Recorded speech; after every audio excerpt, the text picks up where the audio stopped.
একাদশ এবং দ্বাদশ শ্রেণীর প্রান্তীয় শিক্ষার্থীবৃন্দ, তোমাদের সকলকে স্বাগত জানাচ্ছি। আমি জয়তশীল সহকারী অধ্যাপক, বান্দরবান ক্যান্টনমেন্ট পাবলিক স্কুল ও কলেজ। প্রান্তীয় শিক্ষার্থীবৃন্দ, তোমরা লক্ষ্য করবে আজকে আমি তোমাদেরকে জীববিজ্ঞান বিষয় প্রথম পত্রিকা 3 থেকে সেল কেমিস্ট্রির অন্তর্ভুক্ত কার্বোহাইড্রেট থেকে monosaccharide to difference of ribose deoxyribose পর্যন্ত পড়াবো। মনোযোগ সহকারে শুনবে। দেখো প্রথম স্লাইডটি। জীবদেহের একটি গুরুত্বপূর্ণ গাঠনিক উপাদান ও সঞ্চয়ী উপাদান হলো কার্বোহাইড্রেট। আমাদের খাদ্য তালিকার প্রধান উপাদানও কার্বোহাইড্রেট। কার্বোহাইড্রেট কি তোমরা জানো, যদিও তারপর একবার বলছি। সাধারণভাবে কার্বন, হাইড্রোজেন ও অক্সিজেনের সমন্বয়ে গঠিত যৌগকে কার্বোহাইড্রেট বলে। যেখানে কার্বন, হাইড্রোজেন ও অক্সিজেনের অনুপাত 1:2:1, যেমন গ্লুকোজ C6H12O6, এটি নিঃসন্দেহে 1:2:1 এর অন্তর্ভুক্ত।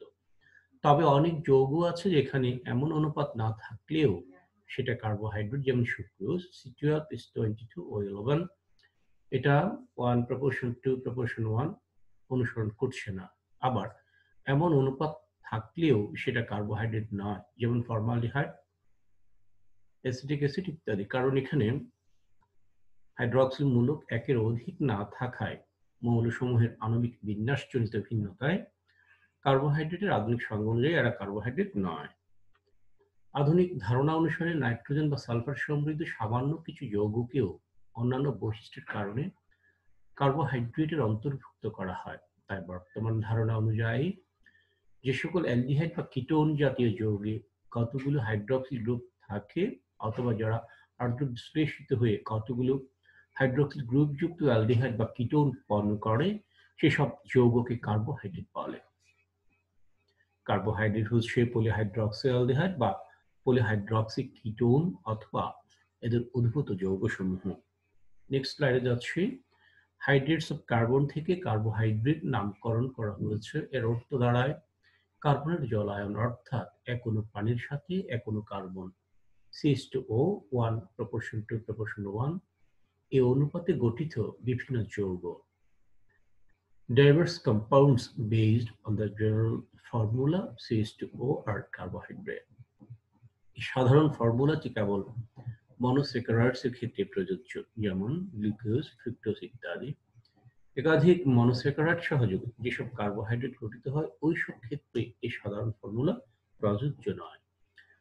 যখন এক অণু গ্লুকোজ ও এক অণু ফ্রুক্টোজ গ্লাইকোসাইডিক বন্ধনের মাধ্যমে একত্র হয়ে এক অণু সুক্রোজ গঠন করে, তখন এই সাধারণ ফর্মুলা কার্যকরী হয় না। কারণ বন্ধনের সৃষ্টিকালে এক অণু পানি বের হয়ে যায়, তাই সুক্রোজের ফর্মুলা দাঁড়ায় C12H22O11। অধিকাংশ উদ্ভিদের শুকনো ওজনের 50 থেকে 80% কার্বোহাইড্রেট থাকে। সারা বিশ্বে সকল জৈব বস্তুর মধ্যে কার্বোহাইড্রেট সবচেয়ে বেশি পাওয়া যায়, যা জীবদেহে গাঠনিক ও সঞ্চয়ী উপাদান হিসেবে থাকে। অর্থাৎ এরা জীবদেহের গাঠনিক উপাদান এবং জীবদেহে এরা সঞ্চিত পদার্থ হিসেবেও বিরাজ করে। শর্করা কার্বোহাইড্রেটের ক্যারেক্টার দেখো। এটি দানাদার, তন্তুময় বা পাউডার জাতীয় পদার্থ। এরা স্বাদে মিষ্টি বা স্বাদবিহীন হতে পারে। তাপ প্রয়োগে অঙ্গার মানে কয়লা অঙ্গারে পরিণত হয়। পানিতে অধিকাংশই দ্রবণীয়, সরল ও অলিগোস্যাকারাইড। অ্যাসিডের সাথে মিশে স্টার গঠন করে। স্টারের ব্যাখ্যাটা ধীরে ধীরে পাবে। এরা আলোক সক্রিয় ও আলোক সমানিত প্রদর্শন করে। এটার ব্যাখ্যা পড়ে দিচ্ছি, দেখো। আলোক সক্রিয় ও আলোক সমানু যৌগের ব্যাখ্যাটা দেখো। যে সকল যৌগ এক সমতলীয় আলোর প্রতি ভিন্ন রূপ আচরণ করে, সে সকল যৌগকে আলোক সক্রিয় যৌগ বলে। ভিন্ন রূপ আচরণ বলতে বোঝায় এই যৌগগুলো এক সমতলীয় এবং এক বর্ণীয় আলোর তলকে একটি নির্দিষ্ট কৌণিক ব্যবধানে ঘুরিয়ে দেয়। এক সমতল অর্থ হলো কেবল একটি তল থাকবে, এরা একে অপরের দর্পণ প্রতিবিম্ব। এই যৌগগুলোতে কাইরাল কেন্দ্র বা অপ্রতিসম কার্বন থাকে। এই যে দেখো, এটা হলো একটি অপ্রতিসম কার্বন বা কাইরাল কেন্দ্র। কেন? জৈব যৌগের যে কার্বনের সাথে 4টি ভিন্ন পরমাণু বা মূলক থাকে তাকে কাইরাল কেন্দ্র বা অপ্রতিসম কার্বন বলে। দেখো COOH, দেখো OH, H, CH3। চারটি 4 রকমের। সুতরাং এটা কি অপ্রতিসম কার্বন এবং এই কার্বনটি কি কাইরাল কেন্দ্র বলছে। এক সমতলীয় আলোর প্রতি এসব যৌগগুলোর এ ধরনের আচরণকে আলোকিক সমানতা বলে। সমানতা হলো ধর্ম এবং যৌগগুলো পরস্পরের আইসোমার বা সমাণু। কোন জৈব যৌগের কার্বনগুলো ভিন্ন পরমাণু ও মূলকের সাথে যুক্ত থাকলে এরা আলোক সক্রিয় যৌগ। কি বলছে দেখো, কোন জৈব যৌগের কার্বনগুলো ভিন্ন পরমাণু বা মূলকের সাথে যুক্ত থাকলে, এই যে ভিন্ন পরমাণু বা মূলক 4 রকম, এরা আলোক সক্রিয় যৌগ। এই যে এটা, এই যৌগটাকে এইভাবে লেখা যায়, আবার এই চক্র করে দেখালে এভাবে লেখা যায়। এভাবে হতে পারে কখন, যখন অ্যাল ল্যাকটিক অ্যাসিড, এভাবে হলে ডি ল্যাকটিক অ্যাসিড বা হাইড্রক্সি প্রোপানোয়িক অ্যাসিড, এভাবেই বলা হয়ে থাকে। এরা একে অপরের দর্পণ প্রতিবিম্ব। দেখো, এটাকে দর্পণে দেখলে এরকম দেখা যাবে। এইচটা এখানে ছিল বাম দিকে, এখানে ডান দিকে। ওএইচ এখানে ছিল ডানে, এখানে বামে, এইভাবে। এই দেখো COOH, এটা কিভাবে, এটা কিভাবে, CH3 এখানে কিভাবে, এখানে কিভাবে, দেখো এই যে এটাই হলো আলোক সমাণু। আলোক অবশ্য আলোক শক্তি এবং আলোক সমানুতা প্রদর্শন করে, এর একে অপরের দর্পণ প্রতিবিম্ব। এটা হলো আলোক সমাণু। স্টারের কথাটা বলছি। ডান পাশে দেখো আমরা স্টারের গঠন দেখালাম। এখানে আর দুটোই হলো অ্যালকাইল মূলক। এই আরটাও অ্যালকাইল মূলক, এই আরটাও অ্যালকাইল মূলক। এই সি হলো কার্বনাইল বা কার্বনিল মূলক। সি এর দ্বিবন্ধন ও হলো কার্বনিল মূলকের ও, এবং সি এর ডান পাশের ও হলো হাইড্রক্সিল মূলকের ও, এবং ডান দিকে আরটা হলো অবশ্যই অ্যালকাইল মূলক, যা হাইড্রক্সিল মূলকের হাইড্রোজেন প্রতিস্থাপনের মাধ্যমে সংযুক্ত হয়েছে। এই আরটা যদি ফসফেট গ্রুপ হয়, অর্থাৎ ওএইচ মূলকের এইচ যদি ফসফেট দ্বারা প্রতিস্থাপিত হয়, তখন সেটি হবে ফসফেট স্টার। বাম দিকের আর ফসফেট গ্রুপ দ্বারা প্রতিস্থাপিত হবে না। এটা হলে সেটার আর স্টারীকরণটা থাকবে না, স্টার মূলকটা থাকবে না। যাই হোক, বাম দিকের আর ফসফেট গ্রুপ দ্বারা প্রতিস্থাপিত হবে না, হলে ফসফেট স্টার হবে না। এক্ষেত্রে ইথাইল কিংবা মিথাইল কিংবা অন্য যে কোনো মূলক হতে পারে। ফসফেটের স্টারের ব্যাখ্যা দেওয়ার জন্য আমি এটা দেখিয়েছি, ভিন্ন রকম কোনো ব্যাখ্যা এখানে খুঁজবে না। আসুন, জীবদেহে কার্বোহাইড্রেটের কাজটা দেখো কি বলছে। জীবদেহের শক্তির প্রধান উৎস হিসেবে কাজ করে এবং জারিত হয়ে শক্তি উৎপন্ন করে। উদ্ভিদের সাপোর্টিং টিস্যুর গাঠনিক উপাদান হিসেবে কাজ করে। উদ্ভিদ দেহ গঠনকারী পদার্থগুলোর কার্বন কাঠামো প্রদান করে। প্রাণীদেহে হাড়ের সন্ধিস্থলে লুব্রিকেন্ট হিসেবে পিচ্ছিল জায়গাটাকে স্লিপারি করে, লুব্রিকেন্ট হিসেবে ব্যবহৃত হয়। উদ্ভিদ দেহে সঞ্চয়ী পদার্থ হিসেবে বিরাজ করে। ক্যালভিন চক্র, ক্র্যাব চক্রের মতো গুরুত্বপূর্ণ চক্রে কার্বোহাইড্রেট সক্রিয়ভাবে অংশগ্রহণ করে। বিভিন্ন প্রকার কোএনজাইমের গাঠনিক অংশ হিসেবে থাকে, যেমন এটিপি, এনএডিপি, এপিডি ইত্যাদি। ফ্যাটি অ্যাসিড ও অ্যামিনো অ্যাসিড বিপাকে সাহায্য করে। সেলুলোজ, হেমিসেলুলোজ, কাইটিন, পেকটিন ইত্যাদি কার্বোহাইড্রেট কোষ প্রাচীরের প্রধান উপাদান। নিউক্লিক অ্যাসিডের অন্যতম উপাদান রাইবোজ ও ডিঅক্সিরাইবোজ হলো পেন্টোজ জাতীয় শর্করা। প্রাণী, ছত্রাক, ব্যাকটেরিয়া গ্লাইকোজেন নামক কার্বোহাইড্রেট সঞ্চয় করে। আমাদের মৌলিক চাহিদা, খাদ্য, বস্ত্র, আশ্রয় এর অনেক উপাদান কার্বোহাইড্রেট থেকে আসে। সেলুলোজ জাতীয় কার্বোহাইড্রেট উদ্ভিদকে দৃঢ়তা ও সুরক্ষা প্রদান করে। কার্বোহাইড্রেটের শ্রেণীবিভাগ।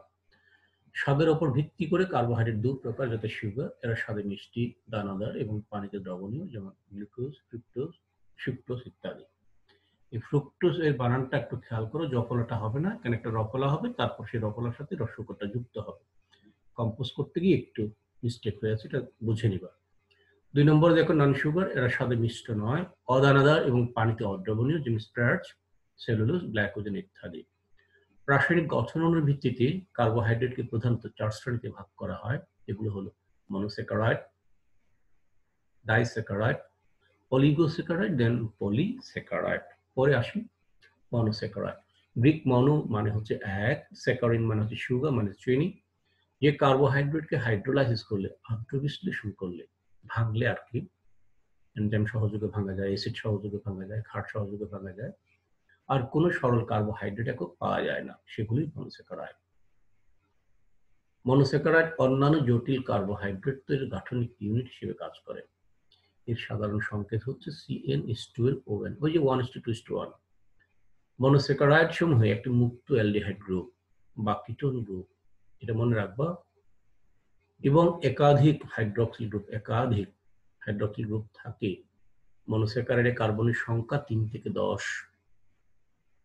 কার্বনের সংখ্যা অনুযায়ী মনোস্যাকারাইডকে 3 কার্বন বিশিষ্ট ট্রায়োজ, 4 কার্বন বিশিষ্ট টেট্রোজ, 5 কার্বন বিশিষ্ট পেন্টোজ, 6 কার্বন বিশিষ্ট হেক্সোজ এবং 7 কার্বন বিশিষ্ট হ্যাপ্টোজ ইত্যাদি ভাগে ভাগ করা হয়। জীবদেহের অধিকাংশ মনোস্যাকারাইড অপটিক্যাল আইসোমারের ডি সিরিজভুক্ত। এখানে একটা খেয়াল করো, দক্ষিণাবর্তী বা ডানাবর্তী বা ডেক্সট্রো রোটেটরি ঘূর্ণনের সমস্ত যৌগই ডি সিরিজ ভুক্ত। মনোস্যাকারাইডগুলোতে অ্যালডিহাইড গ্রুপ বা কিটোন গ্রুপ মুক্তভাবে থাকায়, এটা মনে রাখবা, এই স্লাইডটাই মনে করো আগামী পরীক্ষার একটি প্রশ্ন, কনফার্ম বোর্ড পরীক্ষাতেও প্রশ্ন হবে। মনোস্যাকারাইডগুলোতে অ্যালডিহাইড গ্রুপ বা কিটোন গ্রুপ মুক্তভাবে থাকায় এরা বিজারক পদার্থ হিসেবে কাজ করে। কাজেই অ্যালডিহাইড বা কিটোন গ্রুপযুক্ত কার্বোহাইড্রেটকে রিডিউসিং সুগার বলে, বিজারক শর্করা বলে। ব্যানাডিক দ্রবণের কিউপ্রিক হাইড্রোক্সাইড আর কি, ব্যানাডিক দ্রবণের কিউপ্রিক হাইড্রোক্সাইড উক্ত সুগারের অ্যালডিহাইড বা কিটোন গ্রুপের সাথে বিক্রিয়া করে কিউপ্রাস অক্সাইডে পরিণত হয়, যা লাল বর্ণের পদক্ষেপ হিসেবে জমা হয়। রিডিউসিং সুগার পরীক্ষা করতে তাই এই পদক্ষেপ নেওয়া হয়। মনোস্যাকারাইড সমূহ সাধারণত মিষ্টি স্বাদ বিশিষ্ট হয়ে থাকে। দেখো, ট্রায়োজ 3 কার্বন বিশিষ্ট মনোস্যাকারাইড, গ্লিসারলডিহাইড এবং ডাইহাইড্রক্সিএসিটোন হলো 2টি সরল ট্রায়োজ। এরা দ্রবণীয় মনোস্যাকারাইড।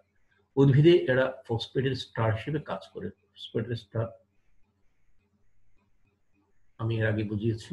দেখো, এটি হলো গ্লিসারলডিহাইড, অ্যালডোজ শর্করা, এই অ্যালডিহাইড গ্রুপ আছে সিএইচও, এবং এটা হলো কিটোজ শর্করা, যে কার্বন কিটোন গ্রুপ, এই যে কিটোন মূলক, এই জন্য এটা হলো কিটোজ শর্করা। পরের স্লাইডে আসো। গ্লিসারলডিহাইডের 1 নম্বর কার্বন একটি কার্বনাইল অক্সিজেন, এই যে 1 নম্বর কার্বন, এই যে কার্বনাইল অক্সিজেন যুক্ত হয়ে একে অ্যালডিহাইড গ্রুপ নির্দেশ করে, যে সিএইচও অ্যালডিহাইড গ্রুপ। এবং ডাইহাইড্রক্সিএসিটোনের 2 নম্বর কার্বনে এই যে কার্বনাইল অক্সিজেন, এটা কার্বনাইল অক্সিজেন যুক্ত হয়ে একটি কিটোন গ্রুপ নির্দেশ করে। এইখানটা একটু খেয়াল করো, কিটোন মূলক থাকলে সে সকল যৌগকে কার্বনাইল যৌগ বলে। এই ধরনের যৌগের অক্সিজেনকে কার্বনাইল বা কার্বনিল অক্সিজেন বলে। এগুলো carbonyl oxygen, carbonyl oxygen, carbonyl oxygen. আশা করি বুঝতে পেরেছ।